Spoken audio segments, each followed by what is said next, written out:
客家美食文化有传统、创新、中菜，韩国打扮、韩国汤、韩国点心啊，当多种啊。其实啦，嘅发展当好啊，用乜嘢嚟创新，用乜嘅办法啦创新下台吼，做得透过当多嘅方式，做得出书啦、电视啦、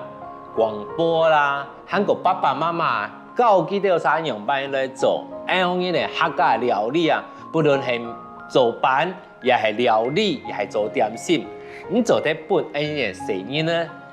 學到也係講本恩全世界客家人啊，學到、看得到，也有辦法，讓恩呢客家美食文化傳承下去。你像恩做師傅嚟講啊，未做得老闆呢，